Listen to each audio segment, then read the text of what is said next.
I eagerly awaited the first day of the deer hunting season, just like I used to wait for Christmas as a child. It always falls on the first Monday after Thanksgiving in Pennsylvania and is somewhat like a state holiday. Many schools close because a large number of students from younger grades, as well as many teachers, will be in the Pennsylvanian woods on Monday, not in the classroom. At the last minute, a client from California insisted that I be available on Monday to check his account. I tried to talk him out of it and even carefully inquired about his meeting with another representative of the company. The account was so important to the company that, in turn, it made it very important to me as well. The first time since I turned 12, I spent the first day of deer season at work. I accepted the fact that I would only be able to leave for our hunting camp on Monday evening, thus missing all the fun that we, hunters, had enjoyed during the day before the hunt. This meant that I would be missing out on beer and the money I lost in poker. If I'm lucky, I might be able to make up for most of the lost time, beer, and money on Monday evening. With this goal in mind, I packed my hunting gear into the pickup truck, threw a case of beer on the back seat, and headed out for a 3-hour drive to our hunting camp near Bradford. My wife Barb left me a note telling me she was going out with a couple of her friends and wished me good luck on the hunt. I wasn't fooled. I knew that most women were more than happy to see us, the guys, away from home during the first week of the deer season. For them, it was a small getaway. I was an hour's drive from home when dusk turned to darkness. As I was following the twists and turns of Route 6, I saw a service vehicle ahead of me smash into a beautiful buck and toss it to the shoulder. Slowing down, I saw another deer, a doe, fly off the vehicle and fall next to the buck. I pulled over to the shoulder and, using the headlights, looked at the unfortunate animals. The buck had impressive antlers, nearly 2 feet wide. The doe's antlers were much smaller. Both were dead, like last year's dandelions. I made my decision right then and there. I took some beer from my hunting jacket, filled the cans, and hung them on the bucks. Then I loaded them into my truck, turned around, and headed home. I needed to get them somewhere I could dress them before their bodies got too cold. The longer I waited, the harder and more damaging the process would be. I stopped near an old friend's barn, about 2 miles from home, and turned on the exterior light. Then, using the field spotlight, I illuminated both deer. While working on the buck, I admired his antlers. He was the most beautiful buck I had ever seen. It occurred to me that I had a wonderful opportunity to win a large pool for shooting deer in my hunting club. I considered the moral question that might arise from the fact that this was actually the result of a traffic accident, not a hunt. I quickly dismissed any doubts that had crept into my mind. The rule is, the biggest antlers belong to the legally marked buck. I qualified. Besides, I had never been closer to winning a hunting competition before. This was my time. I decided to go home to clean myself up and change clothes. No matter how many times I had dressed deer, I couldn't do it without getting blood on my shirt and jeans. I threw the dressed animals into the truck and headed home. My beer cans were filled, and suddenly, I had no reason to rush to the camp. By the time I got there, it would already be too late to drink beer or play cards. At the very least, I had properly attached my beer cans to the animals, I thought, turning onto the dirt road leading to my house. I had already seen one of my friends get heavily fined for having a beer can fall off his deer. The local district judge had refused to acknowledge that the deer was properly marked and that it was the court's intervention that caused the beer can to fall off the animal. The judge's name was Ray Parker, and he was proud of being known in our town as the hanging judge. He only dealt with small legal cases and lawsuits involving sums of less than $10,000, but he was a pompous ass. Barb was on friendly terms with this fool's sister. Nevertheless, I knew it wouldn't do me any good if I ended up in front of this idiot in court, facing charges for illegal hunting or violating traffic laws. It was already past 11 when I pressed the remote to open the door of my garage. The house was completely dark, so I assumed that Barb was already in bed and probably asleep. I was surprised to see that I couldn't drive into my garage. In my spot was a brand new Lincoln. Barb's Jeep was parked in its usual spot. Walking around the Lincoln, I touched the hood, and it was cold. The car must have been there for some time. The keys were still in the ignition. I quietly entered my house. I stopped and listened. The house was dark and very quiet. Feeling a bit nervous, I climbed the stairs that led to the bedroom. Approaching the master bedroom, I heard loud snoring. I had slept with Barb for 25 years, and she had never snored. I felt a tightening inside. I walked through the open bedroom door. There was enough dim light to make out two human figures on my bed. Then I was struck by how much of a fool I was sneaking around my own damn house. I reached out, turned on the light, and waited for what would come next. Hell would break loose. But nobody even flinched. Barb was lying naked, her hand placed on the man's chest. The man had a round beer belly and a lot of hair on his stomach and chest. I leaned over and pulled the pillow off his face. It was that damn judge hanging man. Ray Parker was sleeping in my bed, with his soft little hand on my wife. It's amusing how, in moments like these, a person's mind works. I discovered that I was most outraged by the fact that my wife had invited such a pathetic jerk into our bed. Damn, we both knew plenty of guys who, from time to time, could have had her. And that would have been preferable. Then I saw empty wine bottles on the nightstand.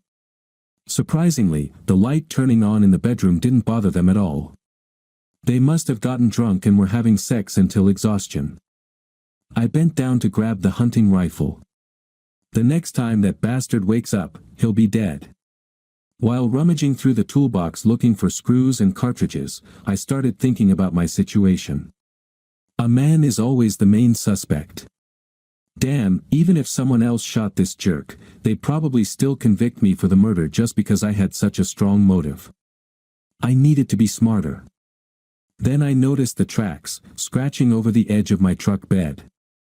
I was damn sure I didn't want to end up in prison before I showed the other guys my deer and won the competition. Parker wasn't worth missing out on this one pleasure in life.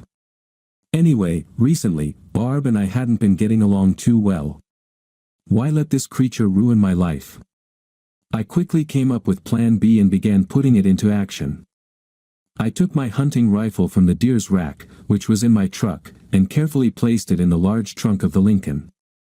Then I pulled out the old double-barrel shotgun, 12-gauge, which I had bought from an old drunk just a few weeks before his death, nearly 20 years ago. I never told anyone I had it. It was extremely deadly and illegal weaponry. I wiped it down with an old cloth to avoid leaving fingerprints, then placed it in the trunk, next to the deer. I even found a relatively new pillow and threw it in the trunk, carefully tearing apart the damn rifle that warned about disposing of this cursed weapon. It was a federal crime. Then I went into the house and filled the kettle with very hot water from the tap. I filled a kitchen syringe and returned to the deer in the Lincoln's trunk. I poured a little hot water into the hollow cavity and waited about a minute. Then I used the syringe to draw out a substantial amount of bloody water from the animal and poured it into a bucket. Afterward, I refilled the syringe from the deer's body and parked my truck around the corner of the house.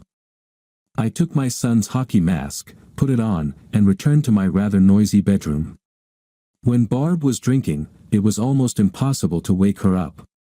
My plan would have worked better if she had stayed asleep, but I was ready to flap my wings if necessary. I took Parker's clothes off the chair in the bedroom and hid them in the closet. I noticed that his cell phone was still hanging from his belt. Then I placed the bowl and syringe on the nightstand. I climbed onto the bed, positioning my knees on either side of Barb. Once I reached this position, I gently nudged Parker, but he kept snoring. I pulled the deer's heart out of the bag where I had placed it when I dressed it. Sometimes the guys at camp like to marinate them with beer and crackers. I've never had a taste for that particular organ. I opened the leather latch holding my hunting knife and exposed the blade. Then I poured the blood from the bowl onto the sheets and Barb's chest. It's surprising how little blood is needed for everything to look like a crime scene. Barb reached out and lightly rubbed her left breast while the liquid quickly dried. Then she lowered her hand again. I emptied the bowl, placed it back on the table, and took the syringe from the table. I held it above Parker's face and lowered it about 4 inches above his snoring mouth. Holding the heart in one hand, I squeezed it very tightly and sprayed the bloody water onto Parker, some of which went into his mouth and made him choke. I quickly set the syringe down, grabbed the knife, and began running the blade over the heart in my left hand. Out of the corner of my eye, I watched Parker and giggled like the Wicked Witch of the West. He hissed and suddenly sat up straight. He looked at the heart in my hand, then at Barb's bloody chest, coughed, and spat out the blood he had swallowed. He gasped for air. Then I turned my masked face to look at him. That was enough. He jumped out of bed and raced down the hallway like a rocket, and I only had to make it to the garage when he, completely naked, opened the door to his car. "You're next, lover boy," I shouted as he slammed the door and sped out of the garage. I went back upstairs and put Parker's clothes back on the chair. I took his phone and shoved it into my pocket. I found the time to take Barb's phone out of its case notebook and shoved that into my pocket too. Then I took the bowl and syringe and placed them in the sink with the rest of the dirty dishes. I turned on the dishwasher and went to my truck, turning off all the lights and closing the garage door. I was only a few miles down the road when I noticed the big Lincoln parked on the side. It occurred to me that there must be some truth to the old theory that a couple of pounds of sugar in a car's gas tank could lead to catastrophic consequences. Half a mile from the car, I noticed what was clearly a naked man running down the highway. As I got closer, he turned and ran toward the shore, disappearing from view. What kind of sick, crazy bastard would run around naked at the end of November in northern Pennsylvania? I clearly saw my duty. I took Parker's cell phone, dialed 911, and reported the alarming sight I had just witnessed. But I forgot to leave them my name. They would have to rely on the caller ID to figure out who made the call. Less than an hour later, I passed the spot where I had seen the 2 dead deer. I took Parker's cell phone and dialed my home number. The call went to voicemail the first time I called. I hung up and dialed my number again. This time, Barb picked up after the 4th ring. "Hello? Is something wrong?" Barb asked, with that usual concern people have when they get a call in the early hours. "Turn on the light and see what's left of your lover." I hissed into the phone. I waited about 10 seconds, then heard a primal growl. Barb must have seen the blood and found someone's heart next to her in bed. At least, that was the only thing that could have upset her so much. "You crazy bastard!" Barb screamed into the phone. "You killed Ray. You'll never get away with this. I'm calling the police." The phone went silent in my ear. A smile flashed across my face as I thought about the story Barb was telling the police at that very moment. I arrived at the hunting camp around 4 in the morning.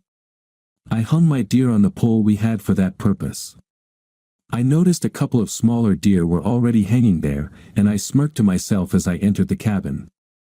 When I walked in, old Dan McGraw was already making breakfast. He had been chosen to cook for the group. Afterward, he could go hunting until the next lunch. He set a plate with bacon, eggs, and potato pancakes in front of me, and I started eating. Tom Burton climbed out of bed and went outside to check the weather. He was gone for about a minute, then burst back through the door. "Where the hell did you get that deer, Dave?" he demanded. "It's the biggest one I've ever seen." This question prompted a mass migration through the front door. Few things give a hunter more hope than seeing a beautiful deer caught by someone else. It revives their hope and stirs their imagination. I explained how, the evening before, I had visited a friend. I ventured into the thickest brush and mountain laurel I could find and stumbled upon a big buck. Then, when it sprinted at full speed through the thick brush, I chased it and took one shot. The rest was history. While the other guys were putting on their warm clothes and donning insulated boots, I stripped down, climbed into my bunk between the sheets, and fell into a deep sleep. A few hours later, something woke me up. I opened one eye. In front of me was a head wearing a police cap. "Mr. Reed?" I really don't want to interrupt your hunt, but I have a few questions for you, he said calmly, not even trying to hide his sarcasm. I stared at him for a few seconds, then sat up and scratched all the places a person should scratch when they first wake up. Then I put on my pants and shirt and headed for the coffee pot. That's a fine deer with your tag, he started. Where and when did you get it? At a friend's property. The time is on the tag, I replied slowly. Are state police currently working with the Hunting License Commission? Let's get to the point, Mr. Reed. This morning, your wife called the Springville police. She claimed that you killed her lover, who turned out to be District Judge Ray Parker. She said you cut out his heart and left it next to her in your bed. And to make matters worse, Parker's car was found abandoned about a mile from your house. A search of the vehicle found a dead deer and a sawed-off shotgun in the trunk. There was also a pillow with the federal tag removed, the cop added thoughtfully. The body of Ray Parker has not been found yet. It's only a matter of time, Mr. Reed. Why not make it easier and just tell us where you put Parker's body, the officer insisted. Wow. You guys are good, I smirked. You skipped all the nonsense about forensic investigation and just want to get some dumb asshole to confess to a murder when you don't have a body, motive, or weapon.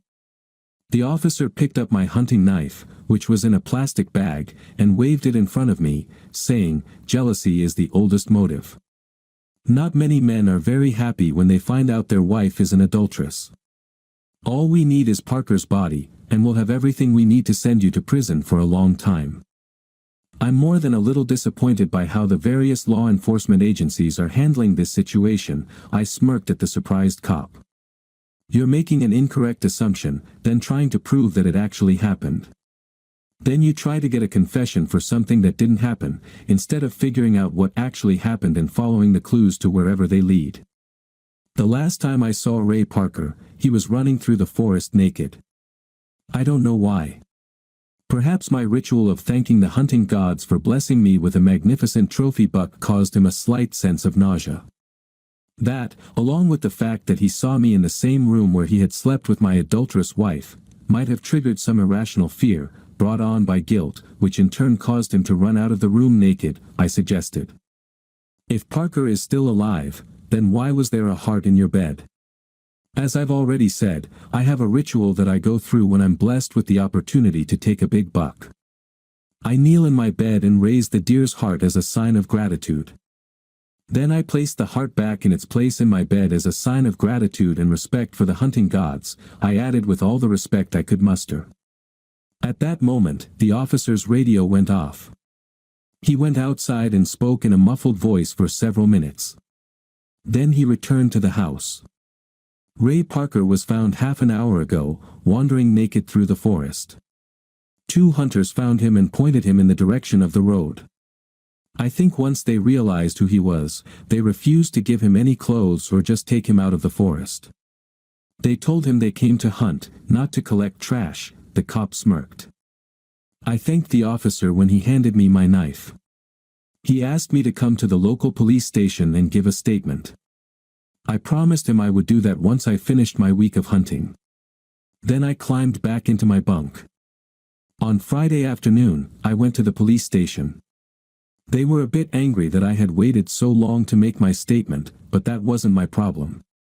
It seems Ray Parker accused me of making him believe I had cut out Barb's heart.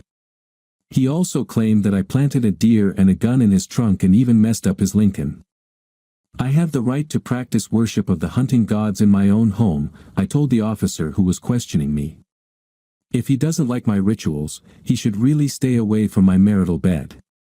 Then he won't come into contact with them. As for the deer and the illegal weapon, I was sitting in the courtroom and heard him tell people, when they caught him red-handed, that anyone would lie to avoid responsibility for their actions. It was time for this stupid bastard to come to the plate and take his medicine like a man. I don't know anything about the deer, the gun, or his damn wrecked car. He has hundreds of enemies. Didn't the cop tell me that he also had a pillow with the tag removed? That's a federal crime. Check it out. On Friday night, I was sleeping at home in my bed. I felt the bed shift and woke up to find Barb sitting on the edge of the bed next to me. She hadn't been there when I went to sleep. I guess you know I called our kids and told them to lock the doors. I told them you went crazy and killed my lover, and that they should call the police if you show up at their door, Barb started. I've heard something about that, now that you mention it, I quietly admitted. Maybe you've even heard the rumors that I called the police and told them you cut out Ray's heart and left it lying in our bed, Barb continued, as I nodded in agreement. I suppose you've heard that Ray's been charged with violating firearms laws, and he was fined for transporting an illegal deer and for hunting without a license, Barb continued. The assistant district attorney even tried to charge him for removing the tag from the pillow, but I think that's legal. After all, the pillow was already sold. No kidding. I replied in surprise. You can take those tags off once you've paid for the pillow. I guess the same goes for mattresses too. I never knew that. It seems obvious, Dave. It was a new pillow, and now it's covered in blood and some kind of filth, along with all the other bedding and pillows that were on that bed. You didn't have to go to such extremes. Ray already had enough trouble with other cases he was being accused in. Knowing you, I'm just surprised they didn't find illegal substances or prescription pills in his trunk. I have no idea what you're talking about, Barb. That Parker guy, he's a tough one. I never would have guessed he was into illegal stuff. I mean, I never even suspected he was sleeping with my adulterous wife, so how would I know what kind of man he really is? I replied. You won't be happy for long with that adulteress lying next to you, Dave, Barb complained. She's been married a couple of times and couldn't keep her legs together. She'll do it again for someone else the first time you turn your back. Well, Barb, I've come to the conclusion that that's true for a whole lot of women. The difference is, I don't expect anything special from Doris. She's an adulteress, but she's amazing in bed. Just look at that chest. I exclaimed, pulling back the sheet covering the sleeping woman. A long time ago, I told you, if I ever caught you cheating, I'd be in bed with your cousin before you could blink. You were warned, so don't whine. It doesn't suit you, Barb. You really set me up, Dave, Barb admitted. Ray Parker was the only man I ever cheated on you with, and only a couple of times. By the time you get tired of Doris, we'll be even, right, Dave? Until then, I'll sleep in the guest room. I stayed with Susan, but she, my only daughter, made it clear she thinks I'm a terrible adulteress. I shouldn't have called our kids and told them to lock their doors against you. They never would have known about my stupidity with Ray, Barb said thoughtfully. You would never have told them, would you, Dave? You always had that rule, never speak badly of me in front of the kids. You made me do it myself. I lost the respect of my husband and children over some pompous idiot. What are you going to do now, Dave? Wait for you to leave the room, then wake up your adulterous cousin and have sex with her, I replied with a smirk. Thank you for being with us. And if you're one of those who watches silently, just leave a like, it helps new stories come to light.